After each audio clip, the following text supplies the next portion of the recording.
Well, as you can tell, or you may be able to tell, this is where I crashed. I thought I'd come and visit it and give you a little update at the same time. And before anyone says anything, I'm not wearing gloves because it doesn't fit over my thumb. You can see how much fatter this thumb is. I mean, even no matter how I put it, it's so swollen. I mean, apparently I've broken my wrist, but that doesn't hurt to move my wrist. I mean, I'm in a cast, but I've still got some movement in my wrist, and that doesn't hurt when I do that. It's my thumb that mainly hurts. I can't do stuff like that. Really hurts. It's doable, but it does really fucking hurt. Now, obviously I was coming along here. You can see on my speed I'm doing about 40 miles an hour, which isn't overly fast. Now, my understanding really is this piece here, I think, is what really got me. I think I hit this piece here. There was a lot of diesel kind of around this area, so I think I've hit it. I think the bump, maybe, because it is slightly, I know it's not massively raised, not like a speed bump, but I think as I've hit that, it's lifted my rear wheel just ever so slightly, and obviously then caught the diesel, and then it's come back in contact with the ground, and I think that's what sent the rear wheel a little bit kind of shaky. Obviously I was using my front brake to slow down. I haven't used my rear brake. And yeah, I mean, obviously you see the front kind of turn left and the rear kind of slide out. And I mean, you can see the little scratches I've left behind. And obviously the bike stopped around here. The unfortunate thing is when I went down, my camera snapped off almost instantly. So, God, so so there's not much footage of me obviously sliding around. I mean, I've slowed the video down so you can see in certain parts me on the ground. But I mean, I didn't think to kind of grab the camera back up and show you where the bike was. I mean, the bike was laying just around there. Didn't cross the other side of the road, luckily enough. The bus driver was kind enough to come out because I knew my hand was kind of pretty mullered almost instantly. So the bus driver came out. He helped me. He did it.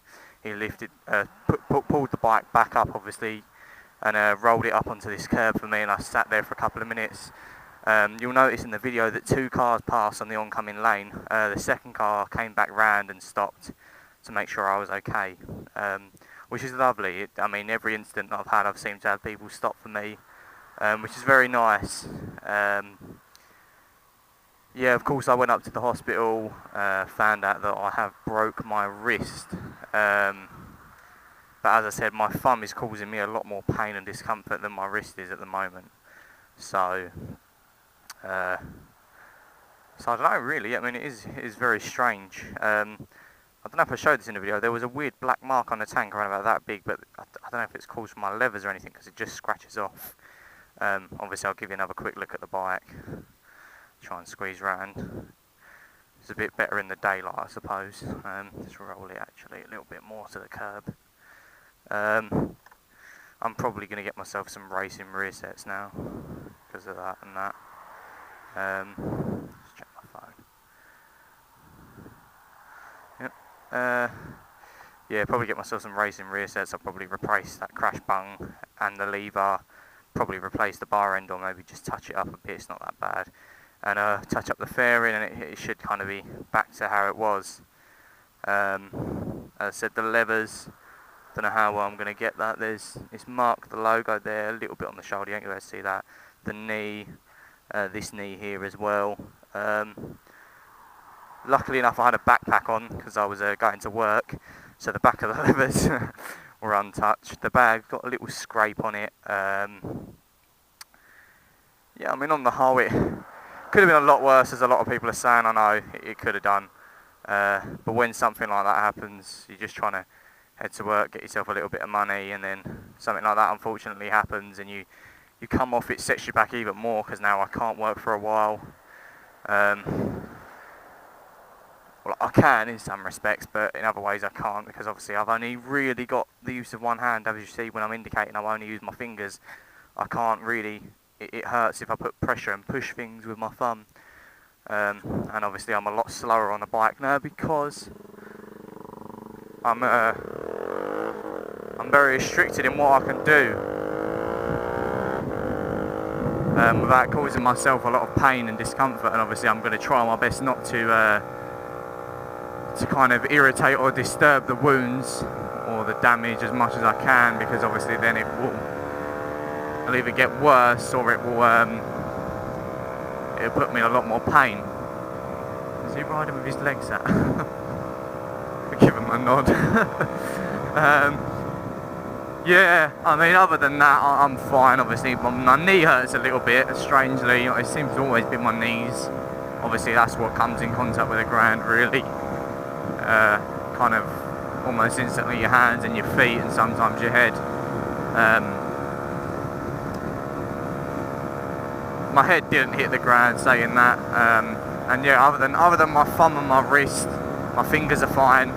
My other hand's fine. And just my knee, that's it. I've got no pain anywhere else. So obviously, yeah, I did get out lucky. Unfortunate, obviously, but there's nothing that can really be done about it. I don't know if I mentioned this, but obviously I haven't got gloves on because I haven't. They won't fit over my cast. I've tried, and it really, really hurts. So I'm not going to put myself in that much pain. I know, obviously, I'll probably be worse off if I come off without gloves on, but that's just a gamble. I mean, I'm fine in dry weather. I'm fine in the wet weather, but that was obviously just kind of a freak accident. I mean, personally, I don't believe I locked up my front wheel, simply because I have locked up my front wheel in the past, and it didn't feel the same way. Not only that, but there was no front wheel skidding, there was nothing like that, and I didn't pull my front brake that much. I wasn't kind of panic braking or slowing down in an emergency. I was just gently slowing down so that the bus driver knew I intended to let him go. That was all I was doing. So it wasn't as if the bus took me by surprise and it knocked me off a little bit and then I just grabbed my brake. Yeah, that wasn't the case. And I mean, people that have rode this bike will know the front brake on this bike is absolutely bloody amazing. I mean, I slowed myself down from around about 70, 80 miles an hour on a dual carriageway that kind of went onto a roundabout within seconds. And the front wheel skidded a little bit, but I mean, I literally slowed down within no time at all. I mean, honestly, I mean, probably the distance between me and this van now, maybe even less than that. So, what is he doing? That's why you've got an indicator. I could have just smashed into the back of him then. Yeah, I mean, the front brake on this bike is amazing.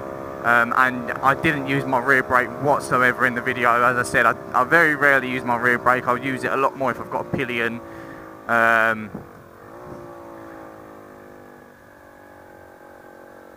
And I don't engine brake really when there's wet weather, and in that instance there was no real space and time to very slowly start engine braking, so obviously I just jumped straight to my front brake and used a bit of the front brake. I mean, I do use the rear brake every now and again to try and get it in as muscle memory and that in case of an accident or an emergency, so that I obviously use both. But in that case, I just decided not to. I mean, I've had bad experiences with the back brake in wet weather, so I usually just steer clear from it when and where possible. But I mean, obviously, I ride usually with the kind of ball of my foot as like that. Can't even talk. Sorry. As I am now. So I mean, my foot would not have come in contact with the ground until I flew off the bike. Come in contact with the back brake until I flew off the bike.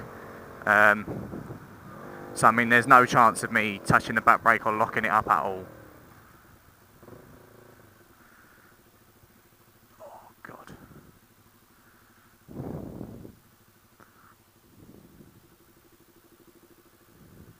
I swear he was on his phone.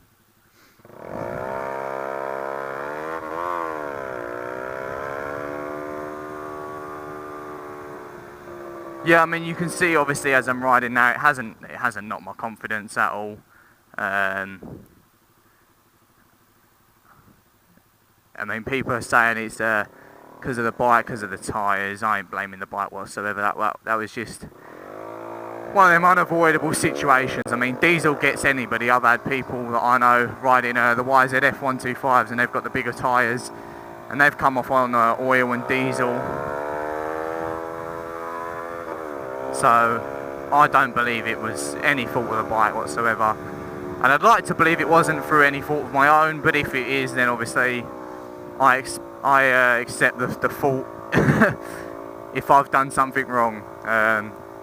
And obviously the only thing I can do is just try and learn from it and avoid it in future. But I personally think that that diesel or something, the diesel that was there, or even the bump in the road, may have played a part in it, because it just kind of happened so quickly. I mean, I know I didn't lock up any of my wheels. It's a lot more difficult to lock up my wheel than that, because as I said, I've done it a few times just to kind of gauge the feeling and obviously get myself out of it so that I know what to do in a panic situation. I mean, everybody kind of goes out and tests their brakes and stuff like that, and I've done it a few times. So I know it wasn't anything like that. I mean, that's all I've really got to say. I appreciate all the support everyone's given me. It does really mean a lot. Obviously, when something like this happens, you just got on a bit of a downer for a while. Because as I said, obviously, I haven't got the video out. I apologise. I will be backdating some footage before the crash.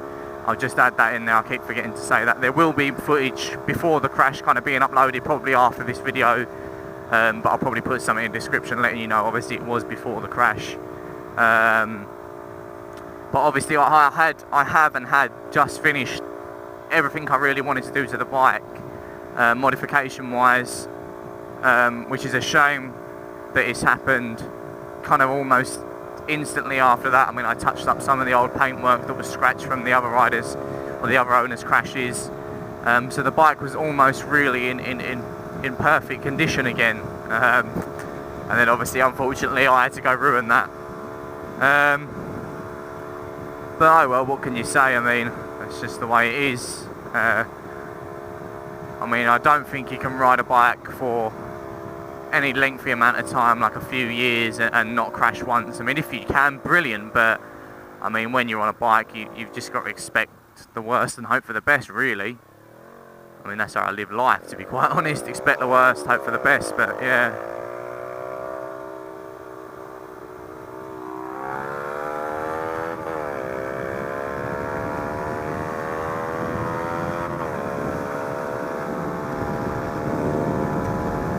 Yeah, I'm not really a fan of riding without gloves. They're the one thing I really, if I ever go out without full gear on, I will always wear at least my gloves and my boots, which is still bad, I know.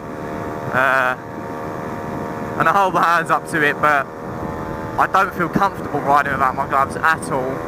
And it feels very weird controlling the bike, because obviously your fingers are slightly thicker and stuff like that when you've got your gloves on and stuff.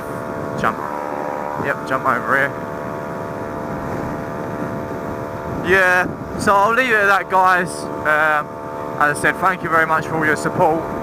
I will be fixing the bike as soon as I can. I'll probably be getting racing rear sets to replace the cracked one, rather than getting a genuine Honda one, because the racing ones are not much more, and they're kind of a little bit nicer. Adds a little bit of an aftermarket look to the bike again, makes it a bit more individual, and it's a different colour. Obviously it will be, I'm going to probably go for the gold, as this bike's got light tints of gold around it, so I think that'll be a nice little addition to it. But I'll leave it at that, guys. So I hope everyone else is doing well. Please ride safe. I mean, me and two other of my mates have gone down all on the same bike within weeks of each other, so just ride safe, guys. Be careful, make sure you're wearing all your gear, because it does help, and I'll catch you in the next one.